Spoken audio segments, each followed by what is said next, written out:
Hello, what's up? My name's Minzy and I don't have any tie, but this is the smartest shirt that I could have. And here I am with my mates on a bender on a European tour, and I'm currently in Budapest, where I saw a criminal offence happen in the game between Brentford and Chelsea, where we criminally threw away 3 valuable points against Brentford.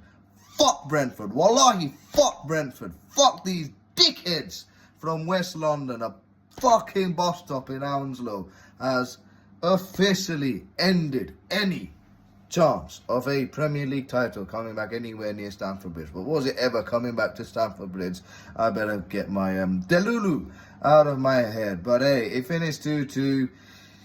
It reminded me of playing Stoke City with the amount of long throw-ins that they were doing, and it was very frustrating because they were playing this annoying low block like it was proper haram Brexit football. Park the bus, see if you can, undo the low block. And it was annoying, but to Brentford's credit, they'd probably deserved a 2-2 draw, I'll be very honest with you. Like I said, that first half was appalling. Genuinely appalling. And Brentford took a little bit of a jammy lead with Jordan Henderson's precise ball. It was such a... How was he still spraying balls at his age? The way he did to Kevin Schade, and he does a little shimmy in between the lines on that left. He cuts inside, it goes to Tosin Adebayo's legs. That was a little deflection, and he goes into the net. I can't really blame the keeper for that. I can't blame the keeper for any of the goals.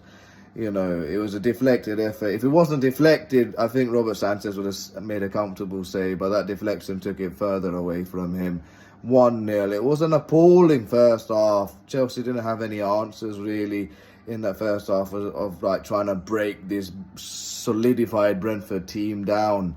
And what can I say? It was just forgettable. I think the only chance I remember that Chelsea had was with Enzo Fernandez, when I don't know why he just took it. It wasn't even Enzo Fernandez who took the shot. He was the one who took the shot at the end, and it went just on the outside of the post in the first half. But somebody should have shot somebody should have shot. I don't know who it was that should have had a shot, but somebody should have had a shot earlier on.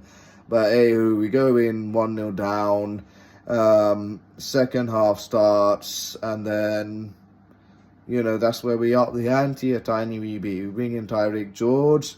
He has a little good run up and down the right. He brings a good save out in the first half against Coleman Canada early on in the second half. That was really decent. And then we just kept upping the ante.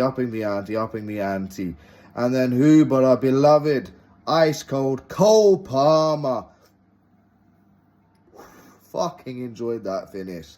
What a return after his little injury sideline. Great equaliser, 1-1. We're fucking back in it. And then it was just only one team in it that we're going to grab the winner. We just kept going for it. And then Caicedo with a beautiful rasping drive after good work by Garnacho. I've got to say, some of the new signings, Buonanotte and Garnacho, they did quite well. Because Garnacho made a marauding run down the left, put a good ball into the box. All right, it was cleared, but it was poorly cleared to Caicedo. He has a long-range thumper, and it goes into the back of the net. I'm celebrating, going, right, we're back in this. We're going to be, in the title race. Fantastic. Until Stoke City come up with a wonderful fucking equaliser from a fucking long throw-in. I can't believe, in this day and age, long throw-ins are the reason why teams cannot defend a fucking lead. How is it that you allowed a Kevin Schade throw-in from the left? He got flicked on by Aya, and then bloody Fabio Carvalho, for all fucking players, get the entire Liverpool C team fucking done us, for fuck's sake, bruv. What's going on? Criminal. Should it have been offside? Was Django Ouattara interfering with play at the near post? He probably should have, and that's where Fulham fans are going, have some of that, you little prick.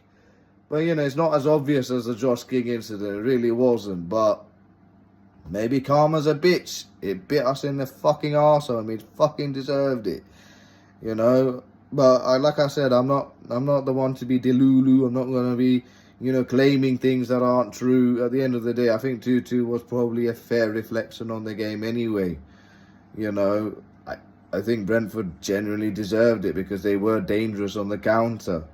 They were dangerous with their set pieces. They deserve something from the game. Again, it's strange with Chelsea. They have this inconsistency. They flatter to deceive. We got away with it with Crystal Palace. We probably should have lost that game 1-0. West Ham are an appalling team. Fulham got away with one, definitely. Brentford, we probably got away with a draw. I don't know. It's inconsistency. It's not good. It's not good enough. And now we're in the Champions League week, and what a really fiery taster. Bayern Munich. It doesn't get any more easier than that. But hey, if it's 2012 and it's those same sort of scenarios again with last-minute equalisers, I'll take it. But hey, let's see what happens on Wednesday. For now, disappointing draw against Brentford. Still early days, but once again, inconsistencies are the reason why we won't be challenging for the Premier League title. I hate to say it, but it's true. And your usual suspects with Liverpool, Arsenal and Man City will always be fighting up at the top because they know what to do to break down these stupid, annoying teams. They just do. They'll find a way, and we always throw it away. And that's really disappointing. That's the most disappointing aspect of them all. But like I said, it is what it is. We go forward. We play Bayern Munich. Somehow we'll end up beating them 2-0 somehow, I bet you. Now that I said that, we'll probably get decked 17-0, I bet. Oh well, never mind. I'm not really a betting man. We'll see you for Wednesday. Au revoir and peace. Fucking hell, my lungs are dying, fam.